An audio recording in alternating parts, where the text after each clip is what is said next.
তো বিএনপির একটা জায়গায় কেন বিশ্বাস হবে? এগুলো সবগুলো হচ্ছে একটা ধোঁয়াশে পরিস্থিতি তৈরি করার জন্য একটা পরিকল্পিত একটা উদ্যোগ। এখন বিএনপি যদি সংস্কার না মানে, সংস্কার না চায়, তাহলে তাদের কমপক্ষে এই দায়িত্বটা ছিল যে সংস্কার প্রসেস শুরু হওয়ার আগেই তারা বলতো যে আমরা এই কমিশনে অ্যাটেন্ড করবো না, আমরা এটাকে বয়কট করছি। তো তখন বিএনপি ছাড়াই যদি হতো নাহলে হতো না। কিন্তু এতগুলো সময় নিজেরা থেকে কথা বলে তাদের নেতা তো মনে হয় আমার মনে হয় 10 ঘন্টার সে কম কথা বলেন এই সব, আমাদেরকে একসাথ করে আমাদের সময় ব্যয় করে আমরা একটা জায়গায় পৌঁছেছি।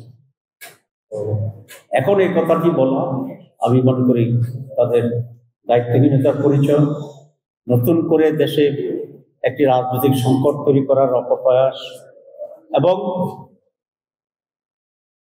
ফেব্রুয়ারিতে যে নির্বাচনটি এসে গেছে এই নির্বাচন সম্পর্কে মানুষের ভিতরে সংশয় তৈরি করা একটি অপকৌশল, এবং তারা অন্যায়ভাবে এই সরকারের উপরে চাপ সৃষ্টি করছে। যদি নির্বাচন না হয় তাহলে এখানে বিএনপির খুব লাভ আছে বলে আপনারা, যদি নির্বাচন না হয় তাহলে কি হবে?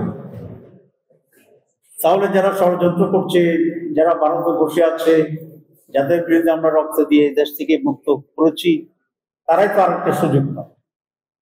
তো এই সকল আচরণে মনে হয় যে বিএনপি সংস্কারবিহীন যে বাংলাদেশ, সে বিগত সরকারের যে বাংলাদেশ, আওয়ামী লীগের যে বাংলাদেশ, মনে হয় যেন তারা আবার সেই জায়গায় ফিরে যেতে চাচ্ছে।